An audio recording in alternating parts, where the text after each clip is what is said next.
இந்த ஒரே ஒரு பயிற்சி போதுமானது. உங்களுடைய ஒட்டுமொத்த வாழ்க்கையுமே வெகு விரைவில் மாறிவிடும். அந்த வாழ்க்கை மாற்றம் மட்டும் கிடையாது. மிகப்பெரிய இந்த பிரபஞ்சத்தை உணரக்கூடிய அந்த அளவிற்கு உங்களை தகுதிப்படுத்திவிடும் அப்படின்னு சொல்றாரு ஓஷோ. அப்படி என்ன பயிற்சி அப்படிங்கிறது தான் இந்த வீடியோவில் நம்ம பார்க்க இருக்கிறோம். இப்போ அதுக்கு அடிப்படையான 2 புரிதல் நமக்கு தேவை. நம்ம முகத்தை எப்படி தெரிஞ்சு வச்சிருக்கோம் அப்படின்னு சிம்பிளா எடுத்துட்டீங்கன்னா, கண்ணாடியில பார்க்குறோம், இல்லை கேமராவில் பார்க்குறோம், ஃபோட்டோவில் பார்க்குறோம். இப்படி தான் நம்மளுடைய முகத்தை நம்ம தெரிஞ்சு வச்சிருக்கோம். ஓஷோ என்ன சொல்றாரு அப்படின்னா, நீங்கள் உள்ளிருந்து கவனித்து பார்க்கும் பொழுது வேறொரு டைமென்ஷன்ல நீங்க உங்களை அறிந்து கொள்வீர்கள் அப்படின்னு சொல்றாரு. இது கொஞ்சம் வித்தியாசமா இருக்கும். இப்போ உதாரணத்துக்கு நான் இப்போ கையை அசைச்சு அசைச்சு உங்ககிட்ட பேசிட்டு இருக்கேன். இதுல 2 விதமான அசைவுகள் இருக்கிறது. ஒன்று, முழு கவன நிறைவுடன் இந்த கையை நான் தான் அசைக்கிறேன் அப்படிங்கிற அந்த முழு கவனத்துடன் உணர்வுடன் அசைப்பது. இது ஒன்று.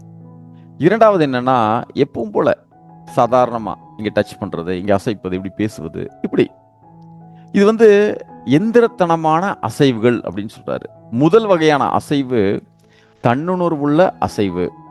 இரண்டாவது அசைவு ஒரு மெக்கானிக் சிஸ்டம், ஒரு இயந்திரத்தனமான அசைவு. இந்த இரண்டுக்கும் மிகப்பெரிய வேறுபாடு இருக்கிறது அப்படின்னு ஓஷோ சொல்றாரு. சாதாரண ஒரு மனிதர், நம்ம எல்லாமே நிறைய வேலைகள் செய்வோம், நிறைய விஷயங்களை செய்வோம். இதே வேலையை ஞானிகள் செய்வாங்க. அந்த இரண்டுக்கும் பெரிய வேறுபாடு இருக்காது. வெளியிலேருந்து பார்த்தா 2 பேரும் ஒரே மாதிரி தானே வேலை செய்கிறாங்க அப்படின்னு தான் இருக்கும். ஆனால் உள்ளே போய் பார்க்கும் பொழுது ஒருவர் இயந்திரத்தனமாக வேலை செய்து கொண்டிருப்பார், நம்மளை மாதிரி ஆட்கள். ஞானிகள் முழுமையான கவன நிறைவோடு உணர்வோடு அந்த வேலையை செய்து கொண்டிருப்பார்கள். ரிசல்ட் முற்றிலும் வேறுபட்ட ஒரு விளைவை உருவாக்கும். அப்போ இங்க மிகப்பெரிய உண்மை என்ன அப்படின்னா, நாம் எதை செய்தாலும் நமக்கு தெரியாமையே செய்து கொண்டிருக்கிறோம் அப்படிங்கிறது தான் அடிப்படையான கூற்று. அப்போ இப்பொழுது முதல் நாம் என்ன செய்தாலும் அதை நாம தான் செய்கிறோம் அப்படிங்கிற அந்த உணர்வுடன் செய்வது. இல்லை, இன்னொரு வகையில் பார்த்தோம்னா, நம்ம செய்கிறத நம்மளே கவனித்து செய்வது அப்படின்னு கூட நம்ம வச்சுக்கலாம். இப்போ நம்ம சாப்பிட்றோம், வேலை செய்கிறோம், தண்ணி குடிக்கிறோம், பேசுகிறோம், கையை அசைக்கிறோம், சும்மா உட்காந்துருக்கோம், மூச்சு பயிற்சி செய்கிறோம், எழுதுகிறோம், படிக்கிறோம், இப்படி நிறைய வேலைகள் செய்கிறோம். நாம் எதை செய்தாலும் இதையெல்லாம் கவனிப்பவர் அப்படிங்கிற அந்த ஒரு புரிதல்ல நம்ம இந்த வேலையை செய்து கொண்டே இருக்க வேண்டும். இப்போ எடுத்துக்காட்டுக்கு, இப்போ நம்ம ஒரு இடத்துல நடந்து போகிறோம், நம்ம எதையெல்லாம் கவனிக்கிறோம் அப்படின்னு பார்த்தீங்கன்னா, கடைகள் எல்லாத்தையும் பார்ப்போம், எதிரில் வாகனங்கள் நிறைய வரும், மனிதர்கள் நடந்துட்டு வருவாங்க, விலங்குகள் போகும் வரும், இப்படி எல்லாத்தையும் கவனிக்கிறோம். ஆனால் நம்ம தான் போய்கிட்டு இருக்கோம் அப்படிங்கிற அந்த கவனம் நமக்கு வருவதில்லை. வெளியில் இருக்கிற எல்லாத்தையும் கவனிக்கிறோம். நடந்து சென்று கொண்டிருப்பவரை நாம் கவனிப்பதில்லை அப்படிங்கிற ஒரு விஷயம் இருக்கு. இன்று முதல் நீங்கள் நடந்து சென்று கொண்டிருந்தாலும் கூட நீங்கள் தான் நடந்து சென்று கொண்டிருக்கிறீர்கள், நீங்க தான் எல்லாத்தையும் கவனித்துக் கொண்டிருக்கிறீர்கள் அப்படிங்கிற அந்த உணர்வோடு நம்ம செய்வது சிறந்த பயிற்சி அப்படின்னு சொல்றாரு. இப்போ நீங்க நடந்து போயிட்டு இருக்கீங்க, தன்னுணர்வுடன் நீங்கள் தான் நடந்து கொண்டு இருக்கிறீர்கள் அப்படிங்கிற அந்த உணர்வோடு நடந்து கொண்டு இருக்கிறீர்கள். கொஞ்சம் தூரத்துல யாராவது இருக்காங்கன்னு வச்சுக்கோங்களேன், திடீர்னு அவங்க திரும்பி பார்த்து என்ன நீங்க தொட்டீங்களா அப்படின்னு ஒரு கேள்வி கேட்பாங்க. கேட்கும் பொழுது பார்த்தீங்கன்னா உங்களுக்கும் அவருக்கும் பெரிய டிஸ்டன்ஸ் இருக்கும். என்னடா அது, நான் இங்கே நடந்து வந்துட்டு இருக்கேனே, அவரை எப்படி நான் தொட முடியும் அப்படின்னு நீங்க கேள்வி கேட்கலாம். அந்த இடத்துல என்ன நடந்திருக்கும் அப்படின்னா, நீங்கள் உங்களை கவனித்து எந்த செயல் செய்தாலும் உங்களிடமிருந்து அலைக்கதிர்கள் வெளியேறிக்கொண்டே இருக்கும். அந்த அலைக்கதிரை உள்வாங்கக்கூடிய தன்மை உள்ள ஒருத்தரின் மேல் அது படும் பொழுது அவர் யாரோ தொட்டிருக்காங்க அப்படிங்கிற ஒரு உணர்வு வரும். இது இந்த பயிற்சி ஆழப்படுத்த இந்த அலைக்கதிர்கள் அதிக அளவில் பரவிக்கொண்டே இருக்கும். இப்போ எக்ஸாம்பிளுக்கு, சில மனிதர்கள் மேல அது போய் மோதும், சில விலங்குகள் மேல மோதும், பொருட்கள் மேல மோதும். இந்த பயிற்சி இன்னும் ஆழப்படுத்த ஒரு நாள் இந்த பிரபஞ்சத்தையே தொட்டு உணர்ந்து விடலாம் அப்படின்னு ஓஷோ சொல்றாரு.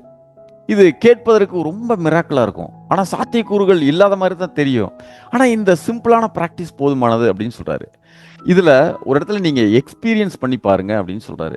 எந்த மாதிரி அப்படின்னா, யாராவது தூங்கி கொண்டிருக்கும் பொழுது பக்கத்தில் நீங்க உட்காருங்க, சும்மா உட்காருங்க. நீங்கள் தான் உட்கார்ந்து கொண்டு இருக்கிறீர்கள் அப்படிங்கிற அந்த உணர்வோடு சும்மா உங்களையே நீங்கள் கவனித்துக் கொண்டு அமைதியாக உட்கார்ந்திருந்தா போதுமானது. ஒரு 10-15 நிமிஷம் நம்மளால நம்மளையே கவனித்துக் கொண்டு இருக்க முடியாது. நம்ம மைண்ட் எங்கேயாவது நம்மளை இழுத்துட்டு போகும். எங்கே இழுத்துட்டு போனாலும் பரவாயில்ல. திரும்பவும் வந்து நான் இந்த இடத்துல என்னை கவனித்துக் கொண்டு அமர்ந்து கொண்டு இருக்கிறேன் அப்படின்னு சொல்லிட்டு பொறுமையாக உட்கார்ந்துட்டு இருந்தீங்கன்னா கொஞ்ச நேரம் கழிச்சு ஒரு அற்புதம் நிகழும் அப்படின்னு சொல்றாரு. அந்த தூங்கி கொண்டிருக்கும் நபர் எந்திரிச்சு என்னை எதுக்குப்பா தொட்டி எழுப்புன அப்படின்னு கேள்வி கேட்பாங்க அப்படின்னு சொல்றாரு. இதுல நிறைய பேருக்கு இந்த எக்ஸ்பீரியன்ஸ் இருக்கு. அப்ப ரொம்ப சிம்பிளா இது எப்படி பிராக்டிஸ் பண்ணணும் அப்படின்னா, நம்ம எதை செய்து கொண்டு இருந்தாலும் அதை நாம் தான் செய்கிறோம் அப்படிங்கிற உணர்வு, இது நாம் தான் கவனித்துக் கொண்டு இந்த வேலையை செய்து கொண்டு இருக்கிறோம் அப்படிங்கிற அந்த உணர்வோடு செய்ய வேண்டும். இவ்வளவுதான். இந்த சின்ன விஷயம், இந்த சின்ன பழக்கம், இந்த சின்ன முயற்சி ஒட்டுமொத்த வாழ்க்கையும் மாற்றிவிடும்.